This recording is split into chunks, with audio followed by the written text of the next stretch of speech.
पीने की व्यवस्था कौन करता है? भगवान ही तो करते हैं। जन्म होते ही बालक के का माँ के स्तनों में दुग्ध आ जाता है। बोले अभी दुग्ध की जरूरत है, अभी रोटी थोड़ी ना खा पाएगा। थोड़ा बड़ा हुआ, दांत निकल आए, बोले महाराज अब रोटी खा सकता है, तो ठीक है, अब रोटी खाना प्रारंभ हो गया। और बड़ा हुआ बालक, बोले अब जठराग्नि और तेज हो गई इसकी, अब थोड़े छोटा छोटा जो खाता है उससे काम नहीं, अब तो भरपूर रोटी खाएगा, चना चबाएगा। तो क्या करो? बोले भगवान ने वो दूध वाले दांत ले लिए और एकदम पक्के वाले दांत दे दिए। अब खूब चबा भैया। अब उम्र ढली तो भगवान ने कहा तू दांत दे दे, बुढ़ापा आ गया, क्योंकि मानेगा तो है नहीं, कहीं ये खाएगा वो खाएगा दुनिया भर की, अब दांत दे दो, क्योंकि जठराग्नि हो गई मंद। अब तो सतुआ घोर घोर के केवल पीते रहो। तो भगवान दांत वापस ले लेते।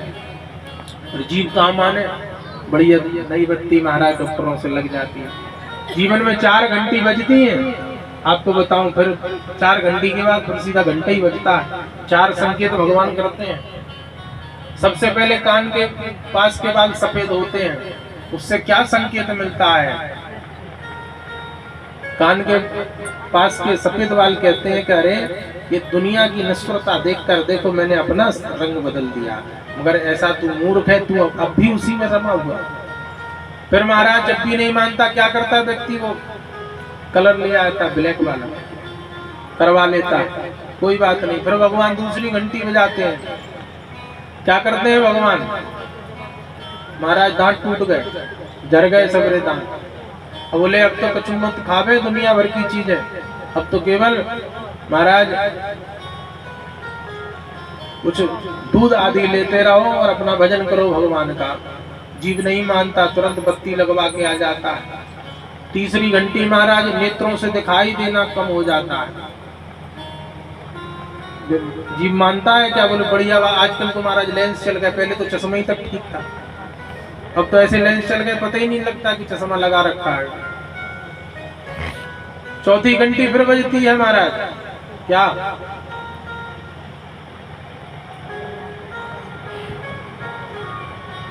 हाँ, कानों से सुनाई देना कम हो गया, क्योंकि दुनिया के सबरे खूब गाना सुन लिए महाराज फिल्मी। हाँ, कैसे कैसे गाना। तो बड़ा बूढ़े आदमी शौकीन रहते हैं, गाँव में कहीं देखा महाराज पुरानों वालों टैग लेके एकदम चल रहे हैं, पुराने लता जी के गाना चल रहे हैं। अरे भैया अब लता जी थोड़ी ना वहाँ समाने नहीं है, तो ठाकुर जी का सुन।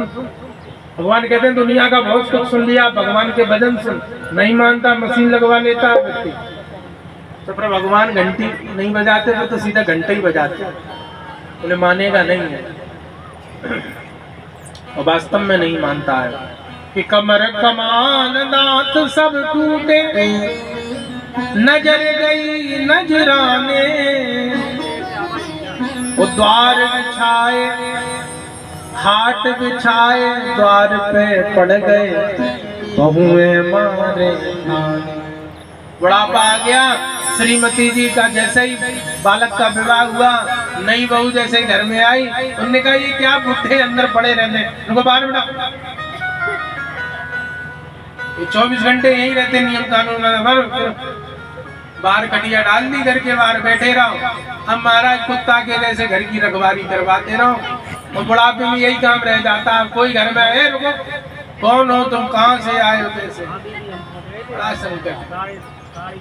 तो बेचारे बाहर पड़े रहते हैं, बाहर से आवाज लगाते रहते हैं, अरे बेटा, अरे दुल्हीन, कहाँ है माता जी गोरखपुर वाले? हाँ, अरे दुल्हीन, दुल्हन नहीं सुनी। बोले कहा? बोले पानी। अंदर से बहू चिल्लाई, बोले दिन भर पानी पानी पानी, जो बड़ी पपिया है, दे दो या पानी चलो। ये स्थिति हो जाती है बुढ़ापे में, ऐसी की बात नहीं है। फिर भी नहीं मानता।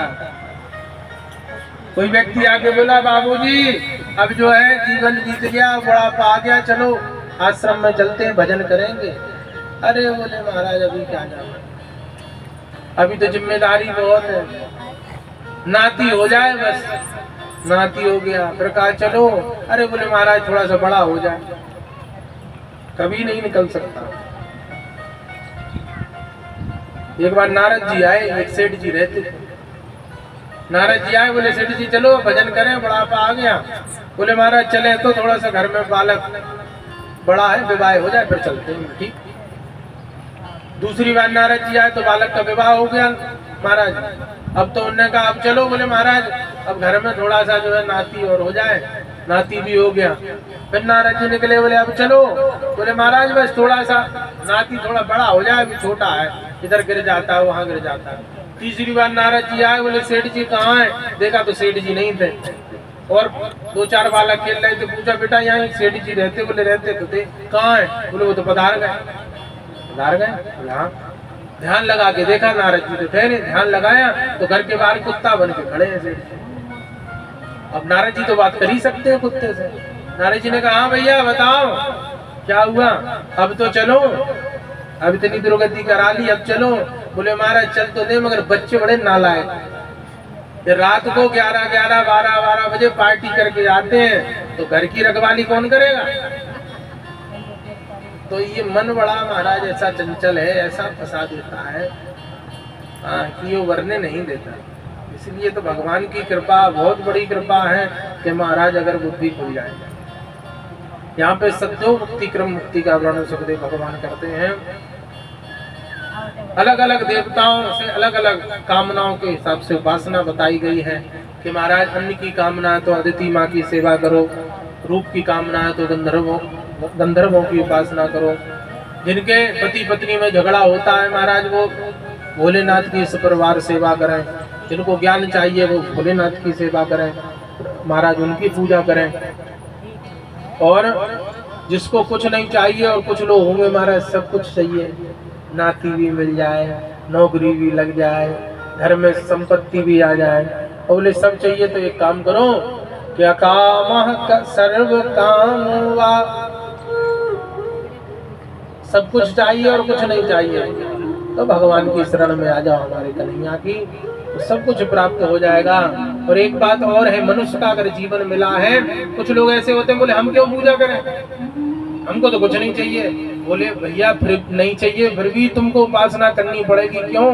क्योंकि अकामः सर्व कामो वा मोक्ष काम उदारति, जिसको कुछ नहीं चाहिए सब कुछ चाहिए उसको उपासना करनी पड़ेगी। क्यों? क्योंकि ये शरीर जो है मानव का ये उपासना के लिए ही मिला है। ये तीव्रेण भक्ति योगेन यजेत पुरुषम परम, ये मनुष्य शरीर हमको उपासना के लिए ही मिला है। क्यों? क्योंकि ये मनुष्य शरीर हमारा नहीं है पर्सनल, ये पंचायती धर्मशाला है, 5 पंचों की धर्मशाला है। इसमें किस किस का योगदान है? कहते क्षिति जल पावक गगन समीरा, 5 चीजों से निर्मित हुआ है शरीर, इसलिए ये शरीर मिला है तो उपासना के लिए ही मिला है। भगवान को हम सूर्य, भगवान को अर्घ देते हैं उन पे कृपा करने के लिए नहीं। सूर्य को हम क्या जल देंगे? अपने ऊपर कृपा करने के लिए हम उनको जल देते हैं। इसलिए हम अगर भोलेनाथ को अगर दूध चढ़ाते हैं तो उन पे कृपा करने के लिए नहीं, अपने ऊपर कृपा करने के लिए, क्योंकि भगवान का तो सब कुछ दिया ही हुआ है, हमारा है क्या जो हम उनको देंगे। परंतु एक कृतज्ञता जो है कि प्रभु आपने हमको इतना धन दिया है, इतनी संपत्ति दी है तो सब आपका ही, परंतु ये सब जो दिया है इसकी कृतज्ञता हम व्यक्त करते हैं। इसलिए भगवान को दूध हम चढ़ाते हैं, भोलेनाथ को। अन्य जगह पे जो भी उपासना है, पूजा पद्धति है, उसमें हम महाराज नैवेद्य लगाते हैं। भागवत जी में आते हैं तो कुछ पत्र पुष्प हम चढ़ाते हैं कि नहीं? क्यों? उन पे कृपा करने के लिए? अरे नहीं, अपने ऊपर कृपा करने के लिए। क्योंकि भगवान को हम जो निवेदित करते हैं उसका हजारों गुना हमको प्राप्त होता है। और जो कुछ है उन्हीं ने दिया। कुछ लेके आए थे या कुछ लेके जाओगे? अगर ले जाने की कोई व्यवस्था होती तो आज सबरे कंगाल बैठे होते, हमसे पहले वाले सब बांध के ले हुए होते, सब कुछ छोड़ते ही नहीं यहाँ पे। इसलिए ले जाने की व्यवस्था नहीं है। इसलिए जो कुछ मिला है उन्हीं की कृपा से मिला है। और कहते हैं सुखदेव भगवान, जो मनुष्य शरीर पाकर भी भगवान की उपासना नहीं करता उसकी 4 व्यक्ति बड़ी स्तुति करते हैं। बड़ी प्रशंसा करते हैं। 4 लोग कौन? कहते सो बिटबरा होस्ट करे संतुता पुरुषा पशु। बोले 4 पुरुष पशु है महाराज जो इनकी स्तुति करते हैं। कौन? सो बिटबरा, स्वा माने कुत्ता, कुत्ता बड़ी तारीफ करता है कैसे लोगों की, जो महाराज थोड़े थोड़े धन के पीछे भाई भाई में लड़े जा रहे हैं, मरे जा रहे हैं, कटे जा रहे हैं, एक दूसरे को मारने के लिए एकदम खड़े हैं। ऐसे लोगों को कुत्ता जब देखता है तो कहता है भले ही पुरुष तो है, मनुष्य तो है, परंतु स्वभाव से हमारी जाति का लगता है, क्योंकि हम भी तो आधी आधी रोटी के लिए दूसरे को काटते फिरते हैं। इसलिए सोबिट वराह। दूसरा कौन प्रशंसा करता है? बोले कहते हैं विट वराह मतलब सुअर। सुअर जब देखता है मनुष्य को कि महाराज सुअर का काम क्या है, जैसा भी मिल जाए खाना, वो अच्छा बुरा नहीं देखता, सुअर केवल खाता है। ऐसे ही जो मनुष्य भला बुरा नहीं देखते, केवल जैसा मिल जाए हड़प लो महाराज, खा लो। धर्म का है, अधर्म का है, पाप का है, कुछ नहीं देखते।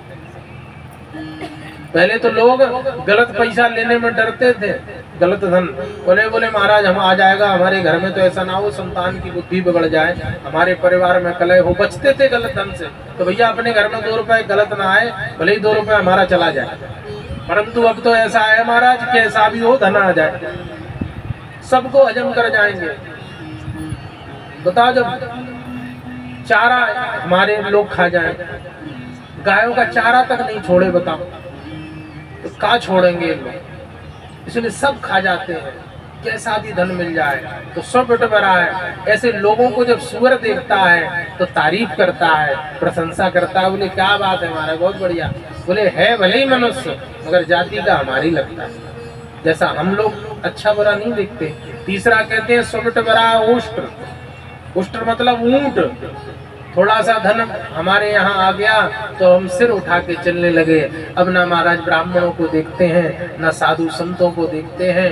अब हम झुकना नहीं चाहते, हम तो ये चाहते हैं कि हम जाएं तो ब्याज जी महाराज खुद ही खड़े होकर हमको कुर्सी लगा दें और कहें बाबूजी बैठिए, और चाय और ब्याज जी बना के ले आए। ये हमारी सोच बन गई है, तो कैसे होगा। और धन के लोभ में लोग करते भी हैं, क्या करेंगे। इसलिए झुकना नहीं जानते। तो ऊंट जब ऐसे पुरुषों को देखता है तो कहता है बोले भैया भले ही मनुष्य है पर जाति हमारी, जैसे हम सिर ऊपर उठा के चलते हैं ऐसे ये भी चलता। चौथा है सौ बेटवरा ऊष्ट खरई। खर माने गधा। बोले गधा जीवन भर क्या करता, अपने मालिक का सामान ढोता है जीवन भर, और बुढ़ापे में आके क्या करता है। कोई देखा कोई गधे को कोई मालिक इनाम दे रहा हो, बोले वाह बेटे तने जीवन भर खूब सामान ढोया, अब बोले इसको इनाम देंगे, देखा है कि नहीं। बुढ़ापे में जब गधा आ गया तो उसको लात मार के भगा और देता है, बोले कौन खवाए आपको, काम का तो रहा नहीं। ऐसे ही मनुष्य जीवन भर अपने परिवार के लिए, बच्चों के लिए कितना धन इकट्ठा करता है, कितना क्या क्या गलत कर करके महाराज धन इकट्ठा करता है कि हमारे बच्चों का, हमारे परिवार का, इनका सबका भला हो। परंतु वही व्यक्ति जब बूढ़ा हो जाता है तो महाराज वही बच्चे उसको घर के बाहर कर देते हैं। वही फिर मांगने के लिए मोहताज हो जाता है कि 2 पैसे दे दो, 4 पैसे दे दो। और बच्चे ऐसे महाराज बातें बनाते हैं जैसे इनसे बड़ा कोई ज्ञानी नहीं। जिन माँ बाप ने हमको जन्म दिया उनसे ये ऐसे बातचीत करते हैं जैसे कि महाराज यही सबसे ज्यादा विवेकी है। इसलिए आप जिनके लिए जोड़ के जा रहे हो जरूरी है वो आपकी सेवा करेंगे कि कल्याण होगा आपका उनसे। मैंने पहले ही दिन कहा था मुंचा ज्ञानम प्रजा रूपम बलिष्ठा कर्मणो गति। संत ने समझाया था आत्मदेव को कि मान जाओ पुत्र से किसी का कल्याण नहीं होता। नहीं माने क्या हुआ, धुंधकारी घर में आ गया कि नहीं। इसलिए पुत्र हो अच्छी बात हो, अगर पुत्र अगर कुपुत्र निकल आए तो महाराज जीवन सब बेकार हो जाएगा। पुत्र कुपुत्र तो का धन संचय और पुत्र सुपुत्र तो का धन संचय। नियम है, अगर सुपुत्र होगा तो अपने जीवन में संघर्ष करके कर लेगा, और अगर कुपुत्र महाराज घर में आ गया तो कितना ही जोड़ जाओ सब आपके नेत्रों के सामने नष्ट कर देगा। इसलिए ऐसे पुरुषों का, पुरुष पशु जो है वो चार लोग ये बड़ी स्तुति करते हैं।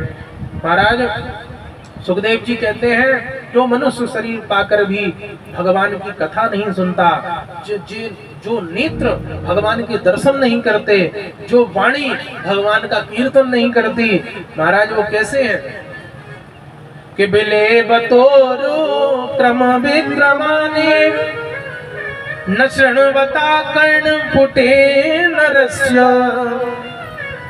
जुहा सती दादुर के बसूतो न चोप गाय दुर्गाय गाथा। बोले महाराज जो कान भगवान की कथा श्रवण नहीं करते वो कैसे हैं? बोले सर्प के वामी के समान है। सर्प की वामी देखी है, छिद्र तो बड़े बड़े होते मगर किसी काम के नहीं। बिले बतोर क्रम विक्रमानिये न शृण्वता कर्ण पुटे नरस्य जिह्वा सती दादुर के विसूतो। अरे वह वाणी तो मेढक के समान, दादुर जो है ना मेढक के समान टकराती व्यर्थ टकराती है, जो भगवान का नाम नहीं लेती अपने मुख से।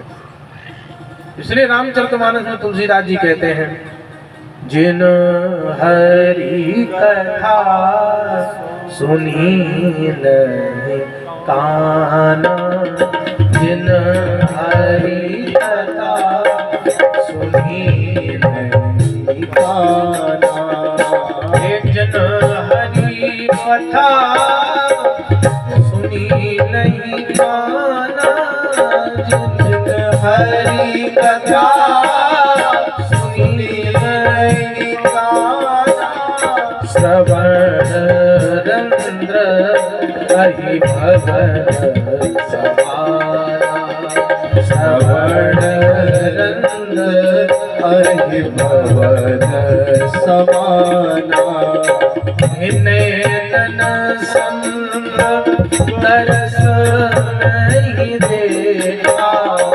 नैनन संग तरस नहीं देखा। जिन नैनों ने, इन नेत्रों से जिसने दर्शन नहीं किया संतों का, भगवान का दर्शन नहीं किया, वह नेत्र कैसे है? कहते लोचन मोर पंख देखा, लोचन मोर पंख। वे मोर के पंख, मोर का पंख सबने देखा है, मोर के पंख में एक नेत्र बना रहता है। बोले जो मोर का पंख उसमें जो नेत्र है ऐसा नेत्र है, बोले किसी काम का नहीं। और एक बात कहते हैं हे जी जे नहीं करहे राम गुण गाना, जे नहीं करहे राम गुण गाना, हे जे नहीं करहे राम गुण गाना, जे नहीं करहे राम गुण गाना। जो वाणी भगवान का नाम नहीं लेती वह वाणी कैसी है? जी सोदा जी समान, जी सोदा जी समान। वह मेढक की जैसी है वह वाणी, जो व्यर्थ में टकराती ही रहती है। इसलिए जी है सोदात जी है समाना, जी है सोदात जी है समाना, जन हरि कथा सुनी नहीं काना, जन हरि कथा सुनी नहीं काना, सुनी नहीं काना, सुनी नहीं काना। महाराज वह वाणी तो मेढक के समान है जो जीवन भर व्यर्थ टकराती है। श्री सुखदेव जी महाराज कहते हैं कि ऐसे महाराज चार जो हैं पुरुष पशुओं की, ये चार लोग प्रशंसा करते हैं आगे महाराज संसार की संरचना का प्रश्न जब परीक्षित जी ने किया तो सुखदेव जी महाराज जो है स्तुति करते हैं, मंगलाचरण करते हैं। आज हमारे समक्ष श्रीमद् भागवत कथा में हम सभी सौभाग्यशाली हैं जो वृंदावन के अद्वितीय महाराज विद्वान हम लोगों के बीच में पधारे हैं। ये हम सभी का सौभाग्य है। ऐसी वृंदावन की अद्भुत मूर्ति जिनका हम सभी दर्शन कर रहे हैं। मैं प्रदीप भैया जी से, आचार्य जी से निवेदन करूंगा, करुणा शंकर जी दीक्षित जी महाराज हमारे बीच में पधारे हैं, उनको बार बार महाराज प्रणाम निवेदित करता हूँ और आसन ग्रहण करें। और भैया प्रदीप जी से, आचार्य जी से निवेदन करूँगा कि महाराज जी का स्वागत वंदन अभिनंदन करें। वृंदावन बिहारी लाल की जय हो। महाराज ये वृंदावन की अद्भुत मूर्ति है, इनका दर्शन हम लोगों को सुलभ हो रहा है, यही हमारा सौभाग्य है। मैंने कल ही आप लोगों से कहा था, वर्षे वर्षे क्रमा चाहता मंगलम नापि दृश्यते। आज जो कुछ संतों के हम लोगों को इस समय में दर्शन होते हैं, जो हम लोगों को जिनकी वाणी का रसास्वादन हमको करने को मिलता है, भविष्य में आगे ऐसे महापुरुष हमको दोबारा कभी मिलेंगे। दर्शन ऐसे महापुरुषों के कह नहीं सकते। इसलिए जो आज हम लोगों को लाभ मिला है उसको लाभ को ले में। और आइए मैं पूज्य चरणों में निवेदन करूंगा कि जो श्रोता हमारे समक्ष हैं सभी लोगों को अपनी वाणी के द्वारा हम लोगों को धन्य करें, कृतार्थ करें। आचार्य साहब, आचार्य श्री जी बताएं। जय श्री राधे। भागवत भगवान की जय हो। जय जय श्री राधे। निस्वार्थ सेवा संकल्प समिति के तत्वाधान में चल रहे इस श्रीमद् भागवत कथा ज्ञान यज्ञ में परम विद्वान अद्वितीय तपोनिष्ठ मूर्ति श्री करुणा शंकर गुरु जी हमारे समक्ष हमको आशीर्वाद देने के लिए पधारे हैं। इनकी महती कृपा, इनकी इतनी दिव्यता, और हम तो ये कहते हैं कि गुरु जी जब हम जिस जगह गुरु जी रहते पढ़ते थे, गुरु जी जब हमारा जन्म ही हुआ होगा शायद, और बड़े गुरु जी के आप परम तपोनिष्ठ जो ब्रह्म मूर्ति बड़े गुरु जी धर्मसंघ वाले, उनके आप शिष्य हैं, अद्वितीय विद्वान। वृंदावन में कहीं भी आप किसी जगह गुरु जी का आप नाम पूछते तो कोई भी आपको बता दिया। आज हमारे इस श्रीमद् भागवत कथा ज्ञान में हमारे गुरुदेव पधारे हैं। मैं श्री गुरुदेव के चरणों में ये निवेदन करूं, प्रणाम करके कि आप अपने आशीर्वचन हम सब लोगों को देकर हमको लाभान्वित करें। जय श्री राधे। श्री पूज्य गुरुदेव जी की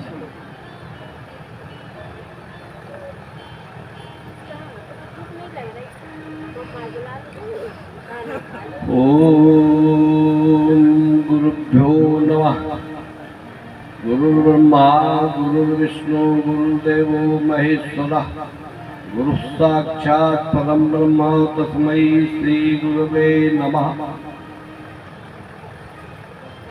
परम पूज्य व्यासपीठ नित्य मंगलमय मूर्ति भागवत भगवान के चरणों में प्रणाम करते हुए और आप सभी श्रोताओं को सादर अभिवादन करते हुए, बड़े सौमंगल की बात है, सुख की बात है कि भगवत कृपा से कलयुग में जीवों के उद्धार के लिए हमको श्रीमद् भागवत जैसा दिव्य भगवान का अवतार प्राप्त हुआ। भागवत में बड़ी दिव्यता है। श्रीधर स्वामी जी कहते हैं कि परमाणु वही तत्र मज्जति यत्र मज्जति मग्नरा, ये वो सागर है जिस सागर में मंदराचल पर्वत को रखने के बाद वो भी उसमें अस्त होने लगा। भगवान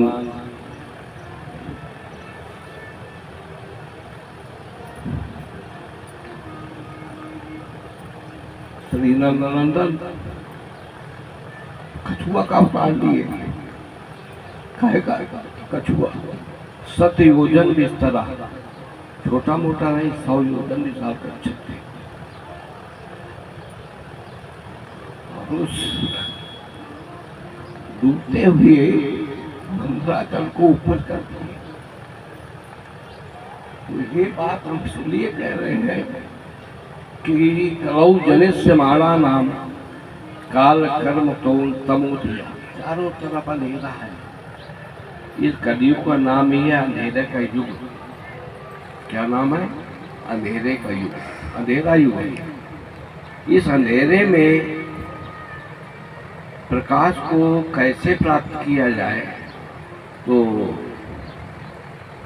उस प्रकाश को प्राप्त करने का एक सहज साधन है। एक बात, आप लोग भागवत सुने हैं, सुन रहे हैं, कथाएं आएंगी। महात्म्य में सबसे विचित्र कथा है एक ब्राह्मण की, जिसका नाम दुन्नकारी हुआ करता है। ठीक है ना? एक बात संक्षेप से कह दें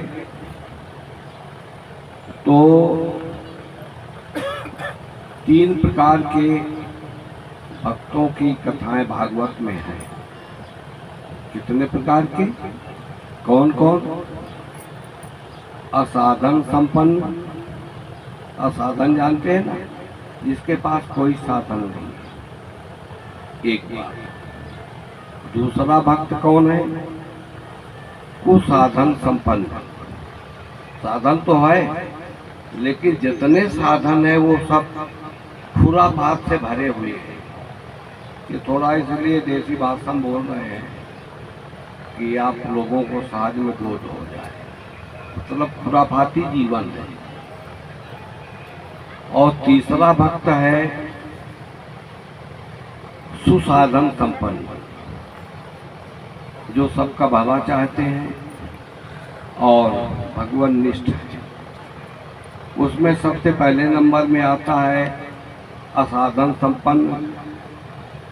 वो भक्त कौन है? महाराज परीक्षित।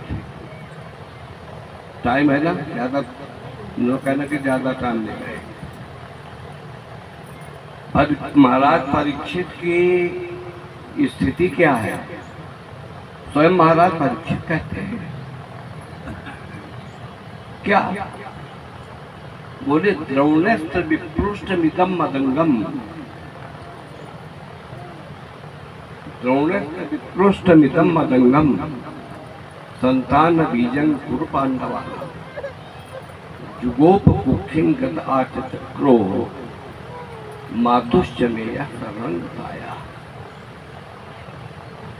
जिस द्रोणाचार्य का पुत्र अश्वत्थामा ब्रह्मशिरस नामक अस्त्र के द्वारा गर्भस्थ मुझको मारने का असफल प्रयास किया।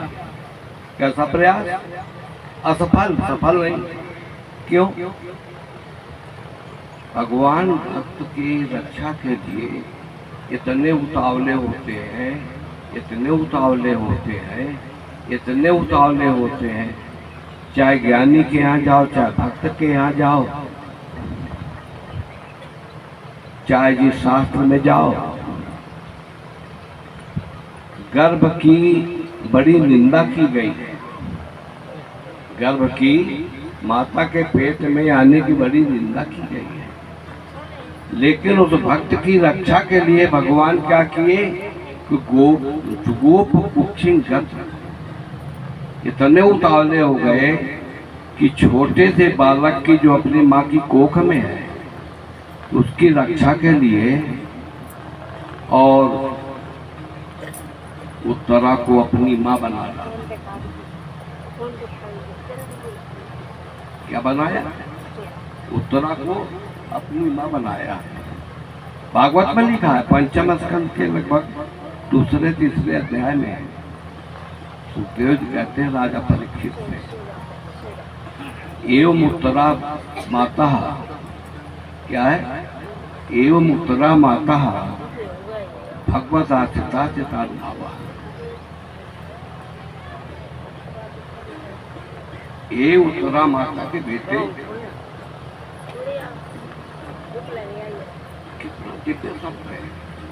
सुखदेव जी कहते हैं ये उत्तरा माता, उत्तरा माता, ये उत्तरा माता के बेटे भगवान के आश्रय का यह भाव है। तो गोप कुखिंगत आत्मचक्रुहा है कि नहीं कर में आप भी कथावाचकों के साथ रहे हैं, रहे और रहेंगे। इसलिए ये भक्त कैसा है? बोले असाधन संपन्न है। कौन? परीक्षित।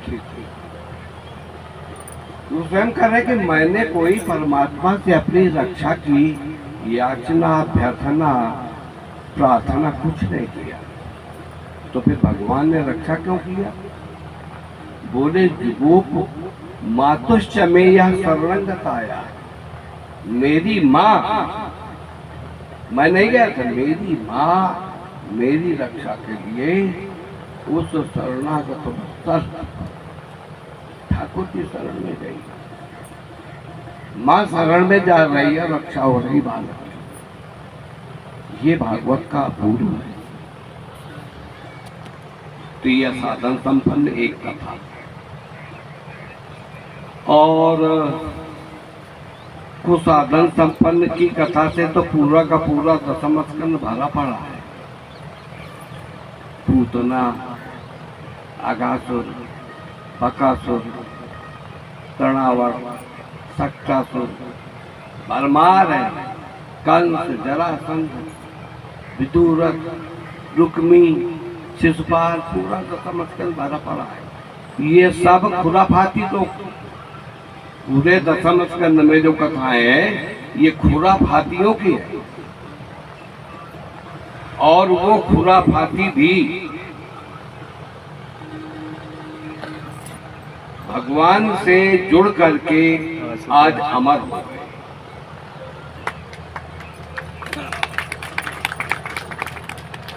ये कुसाधन संपन्न है।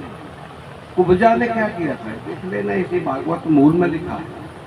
सुखदेव जी कहते हैं कि दुर्भगेत मयाचक, कृष्ण के रूप लावण्य में कुब्जा इतनी पागल हो गई थी, जिसको मोटी भाषा में मशगूल कहते हैं, कि वो कहती दूरभ्याम स्तनांतर्गतम परिरभ्यतापम, दोनों भुजाओं से कन्हैया को अपनी छाती से चिपका लो। सुखदेव जी से रहा नहीं गया, वो दुर्भगेत मयाचक, इतनी अभागिन थी ये कुब्जा कि अंग संग संपर्क प्राप्त जन्य सुख की प्राप्ति के अलावा और कुछ उससे मांगना भी नहीं आया। ठीक है ना? गोस्वामी जी थोड़ा स्पष्ट कर दिए हैं अवान्तर भेद से। कामी ही नारी, जैसे कामनी आदमी को कामनी अच्छी लगती है, ऐसे ही कामनी देवी को पुरुष अच्छा लगता है। सारांश ये है कहने का। तो ये कैसे भक्त है? कुसाधन संपन्न है। आज कुब्जा अमर हो गई। तो कितने बताए थे? असाधन, कुसाधन और तीसरा नंबर है सुसाधन का। सुसाधन में कौन है? विदुर, मैत्रेय आदि। ये थोड़ा सावधानी से परमात्मा के रास्ते में जाते हैं, बाकी ये सावधान रहते थे 24 आवर्स। कौन पूछना है किसी दुधुमुहे बच्चे को, ठीक है ना, दुधुमुहा तो जानते हैं, और उसको कोई मम्मी बन करके आचर में जहर लपेट करके दूध पियाने लगे, ये भली आदमी का काम है क्या? आज भी संसार में अगर ऐसा पता लग जाए तो हम और आप उसको छोड़ेंगे कि कानून की व्यवस्था को क्यों परखे बैठेगी कि वही उसको जबे कर देंगे? तो ये सब खुराफाती लोग हैं, खुराफातियों का काम यही है। तो कुल मिलाकर के कहने का तात्पर्य ये है, अब शास्त्रीय भाषा में आ जाओ। भागवत में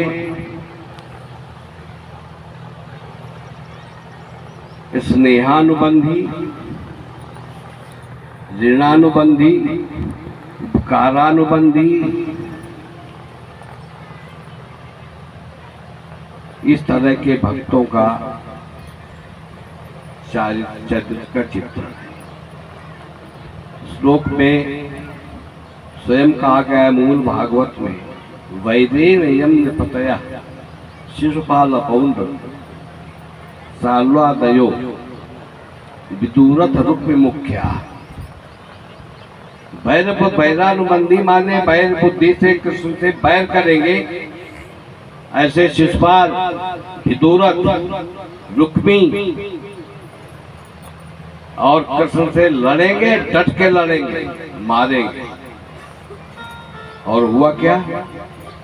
वो कृष्ण को प्राप्त कर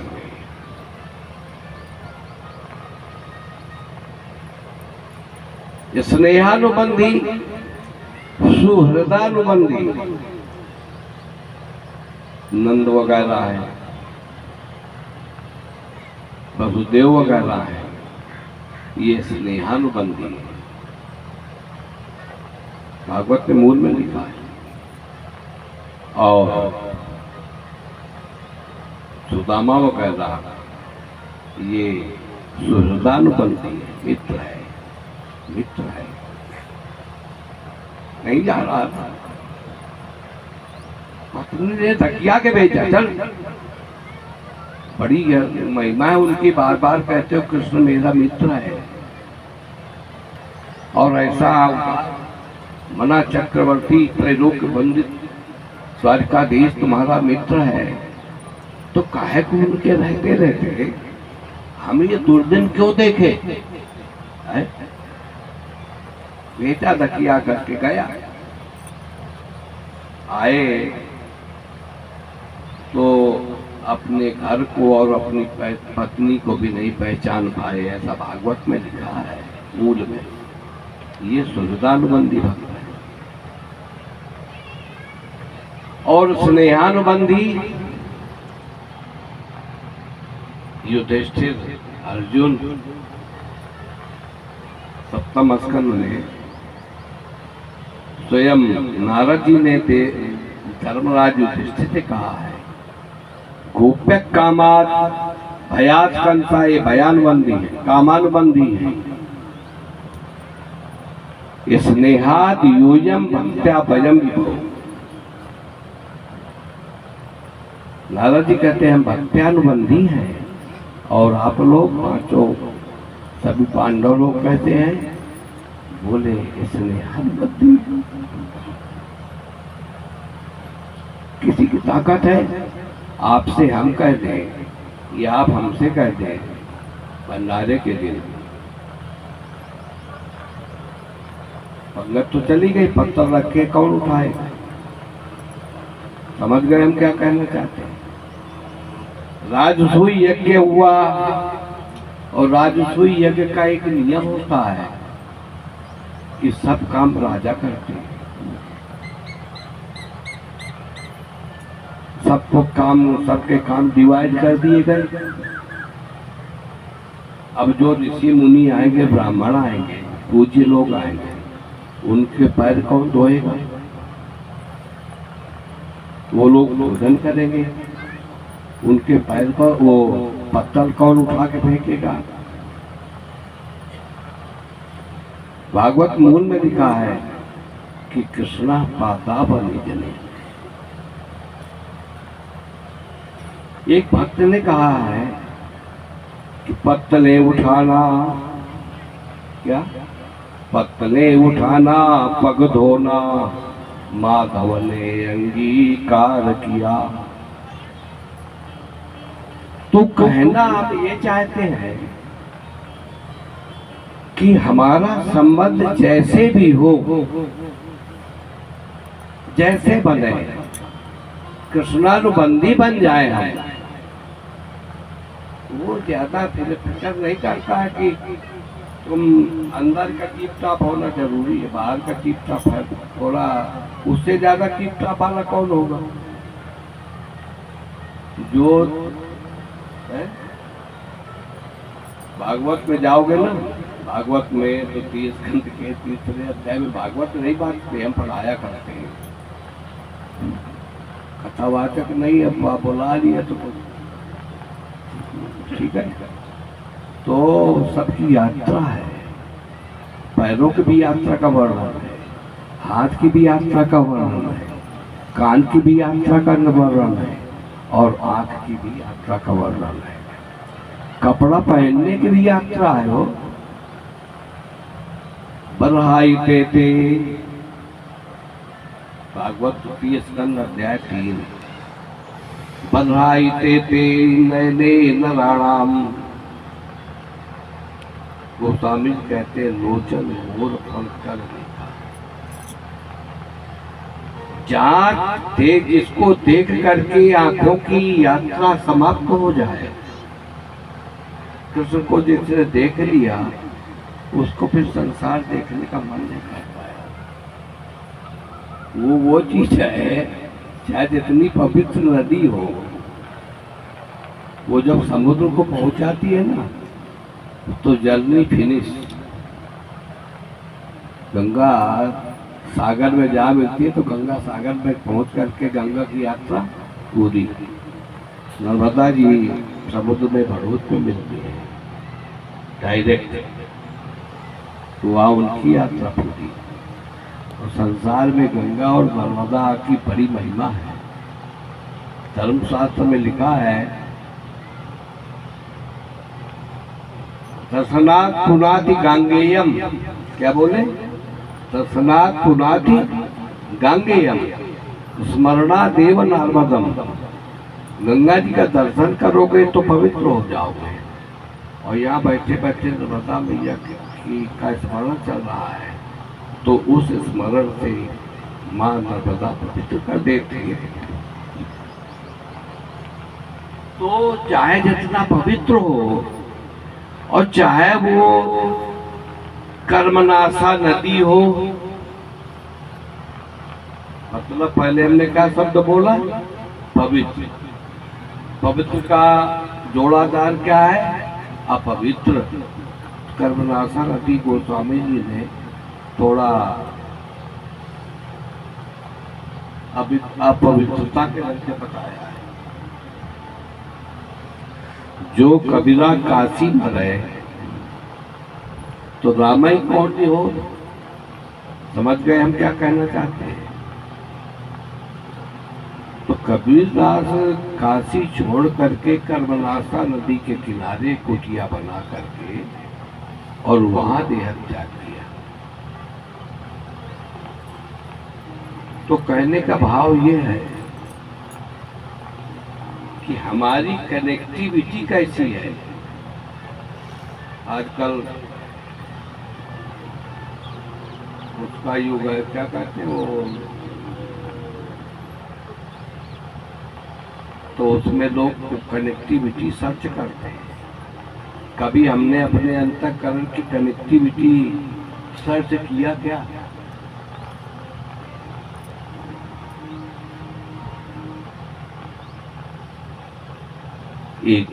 इसलिए पूरी भागवत का जहाँ तक हमने समझ पाया है, सारांश यही है कि व्यक्ति को शाम को सोने के पहले अपनी कनेक्टिविटी दुरुस्त रखना चाहिए कि सुबह से लेकर के शाम तक हमारी कहाँ कनेक्टिविटी डिस्टर्ब हो गई।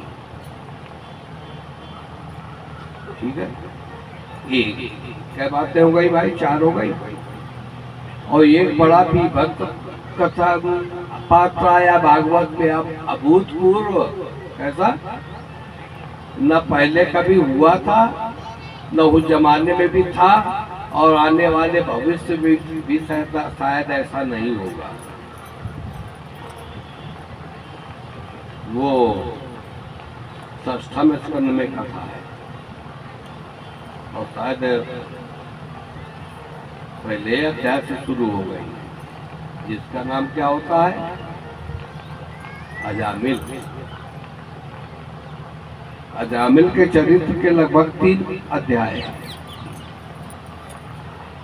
और तीनों प्रकार का वर्णन है उसका। पहले काल में हम इसलिए बता रहे हैं कि शायद कोई बात पल्ले पर जाए तो आप लोगों के काम आएगी, बाकी आपको बोलने का शौक नहीं।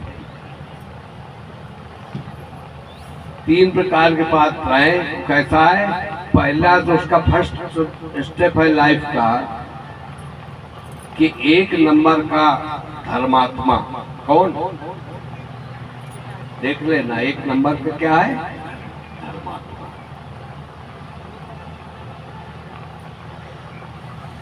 और रोज स्नान करना, त्रिकाल संध्या करना, वेद का स्वाध्याय करना,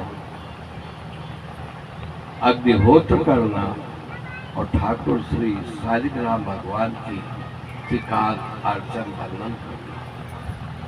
फल पुष्प पत्र समिधा लेने के लिए जंगल गया, बड़ी सुरीली आवाज सुन करके,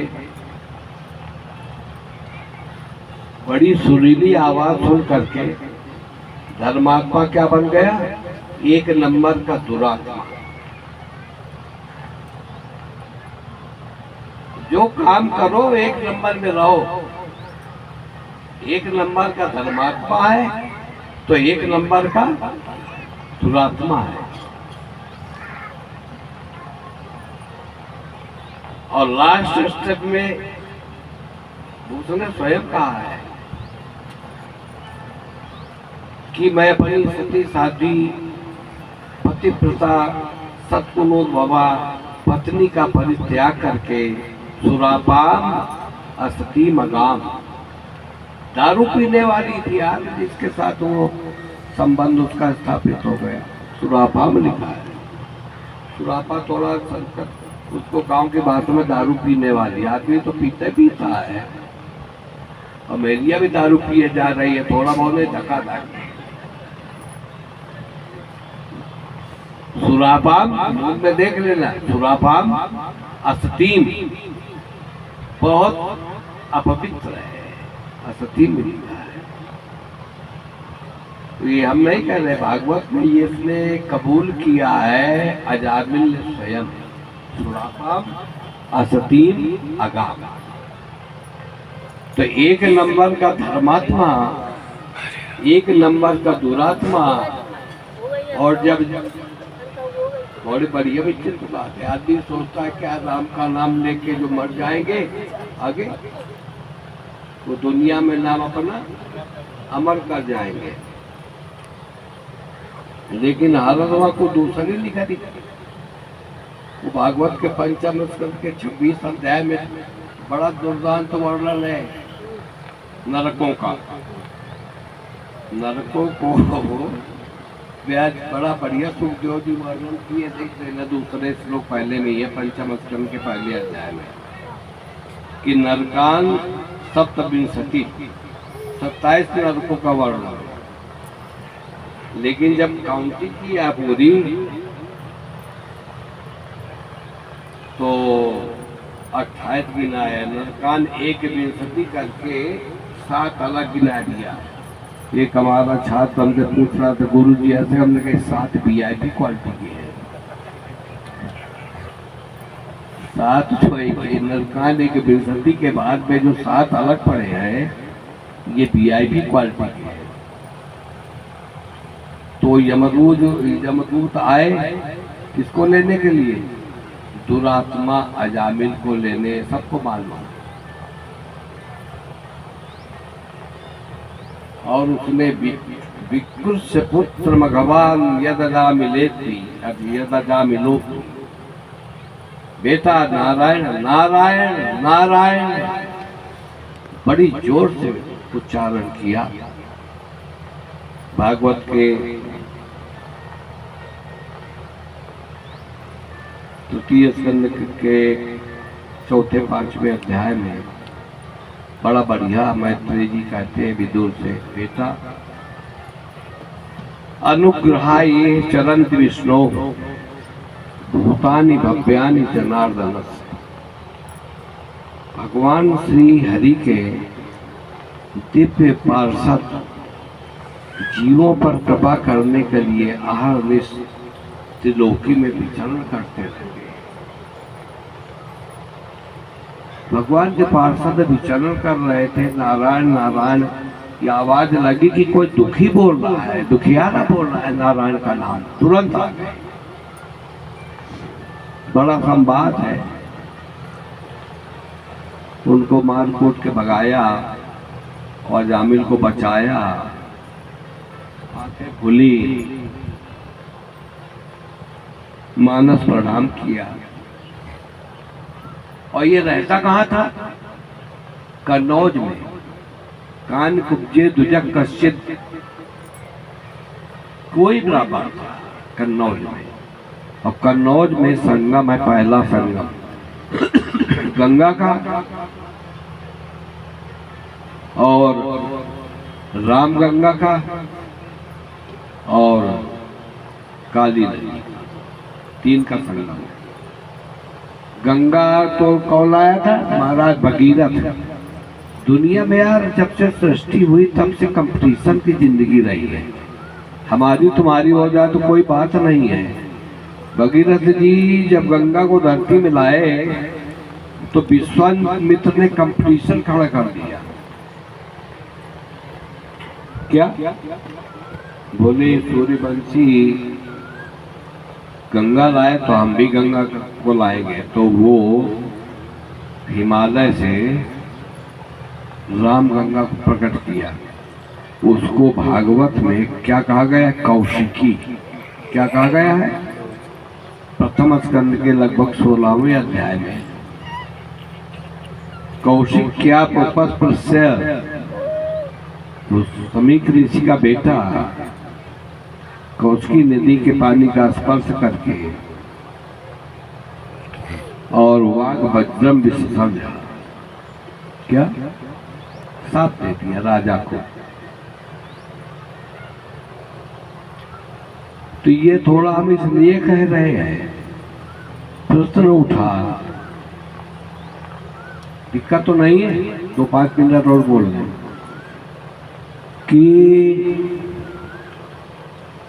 परम धर्मात्मा धर्मराज के वंश में और कृष्ण की किसकी?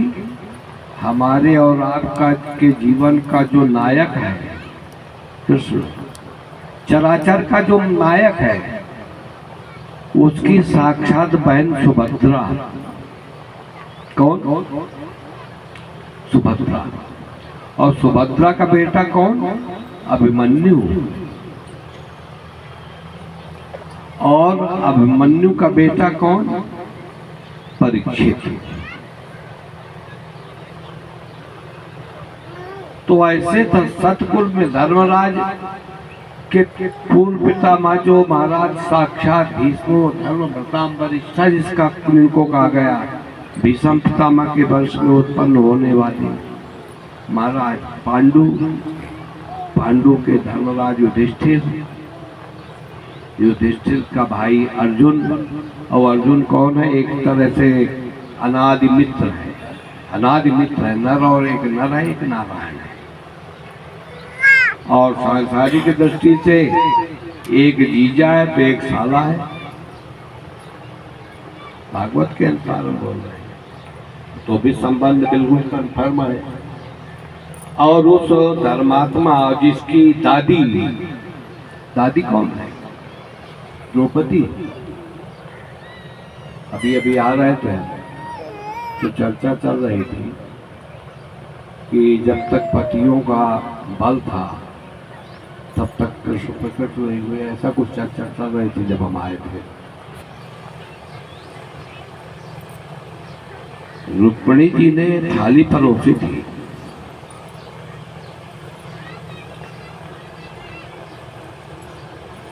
ठाकुर का मुंह द्वारकाधीश का जो गिलास हाथ में लेके मुंह में डालने वाले तब तक नीचे रख दिया। क्या बोले? द्रौपदी कष्ट में है, तो सर्वव्यापी नहीं। बोले नहीं, वो सर्वव्यापी कहती तो मैं ये प्रकट हो जाता, लेकिन वो कहती है कि हे नाथ द्वारिका वासिन देव देव जगतपते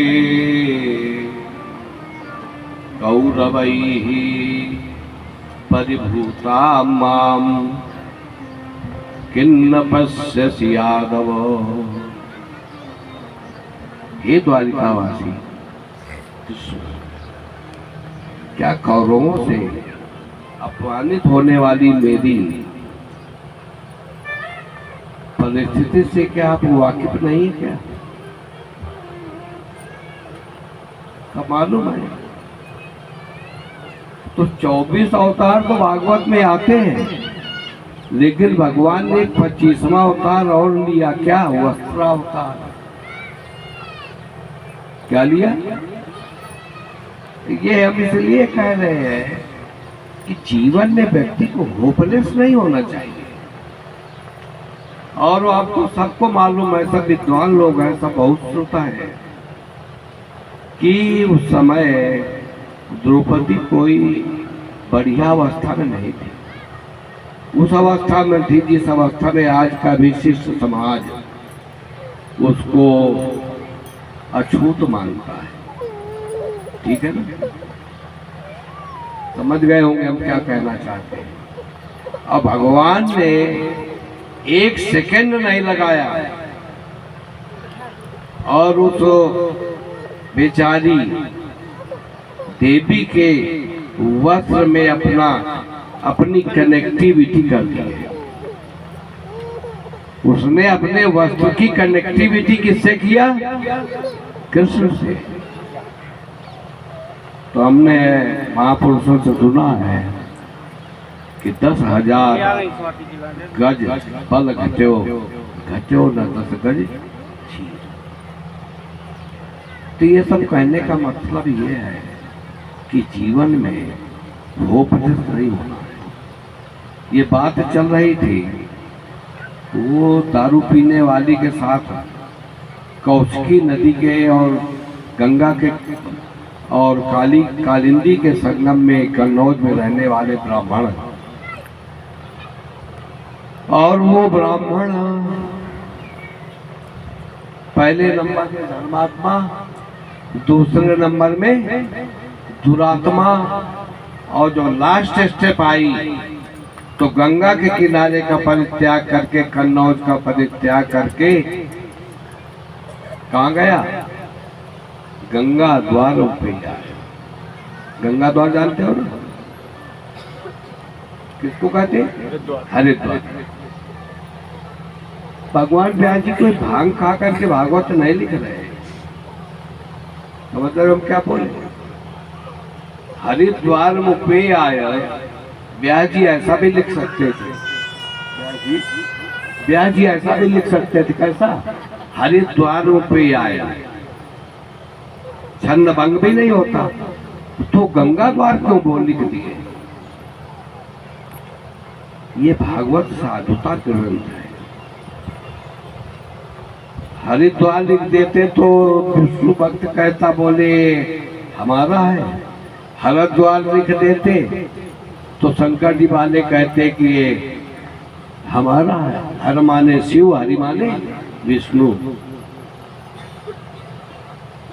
व्यास जी ये संकेत मानो दे रहे हैं कि साधु को, परमात्मा के पथ के पथिक को, परमात्मा की यात्रा की तरफ चलने वाले यात्री को टकराव की भाषा नहीं बोलना चाहिए। कौन सी भाषा? उसको वो भाषा बोलनी चाहिए जिस किसी से, इसी में लिखा है स्त्री शूद्र सबका भला जिससे हो जाए। टकराव की नहीं, ईश्वर के रास्ते में चलने का सबको हक है, अधिकार है। अब अभी आप बालक लिए थे,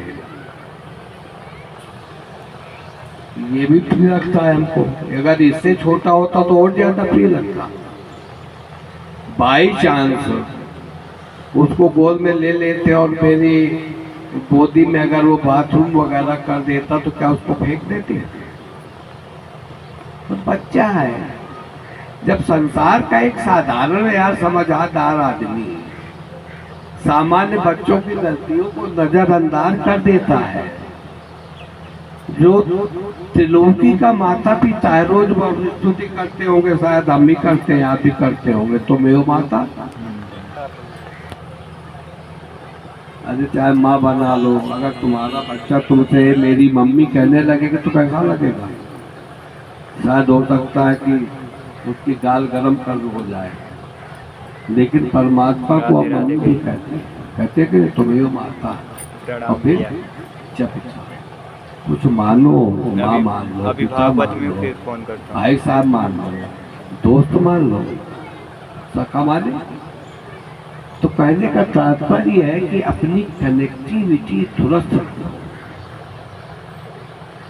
पूरी भागवत का सारांश, कनेक्टिविटी अगर हमारी क्लियर है तो परमात्मा यही है, अभी है, इसी क्षण है। ठीक। तो कहना ये चाहते हैं कि वो कहाँ गया ब्राह्मण? हरिद्वार।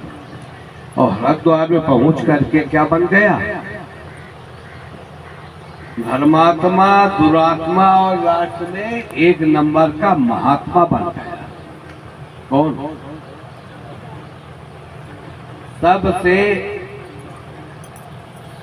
बेहतरीन पात्र है भागवत का। इससे बढ़िया पात्र आपको ढूंढे नहीं मिले। बिचारी जो थी खुल्ला थी पूतना, लेकिन सबसे डिस्टर्ब लाइफ जो भागवत में मिलती है वो इसी की मिलती है। किसकी? अजामिल की। आप बड़े ध्यान से पढ़ो भागवत के अजामिल के चरित्र के एक श्लोक को, तो सब स्पष्टम हो जाएगा। और वो जिसकी कनेक्टिविटी इतनी नाजुक है, और वो भी भागवत में लिखा है क्या? बोले हैमं विमान मारुह्य, हैमं विमान मारुह्य ययौ यत्र स्त्रियापतिः। गंगा जी में नारायण का नामोच्चारण किया, नारायणेति विकृष्य यदजाम लोपी। दुखी होकर के नारायण नारायण नारायण ऐसा जब बोला और प्राण त्याग किया, तो बैकुंठ नाथ का दिव्य जो है विमान उपस्थित हुआ और उसको लेकर के परमात्मा के पास पहुंचा दिया। इसलिए सारांश ये है कि एक तो जीवन में भगवान के रहते रहते व्यक्ति को निराश नहीं होना है, होपलेस नहीं होना है, एक बात। और दूसरी बात, 24 घंटे में एक बार शाम को सोते समय और एक बार सुबह जगने के बाद अपनी कनेक्टिविटी को सुबह दुरुस्त कर लो और शाम को उसका बायोडाटा खोल करके देख लो कहाँ कहाँ कनेक्टिविटी डिस्टर्ब। सब बढ़िया है, बढ़िया कहीं से लाना थोड़ी पड़ता है, यही है यार। बोलिए बांके बिहारी लाल की जय। कोई गलती वलती हो गई हो तो आप लोग क्षमा कर देना, क्योंकि अब हमारी थोड़ी सेटिंग गड़बड़ है दीवार पे।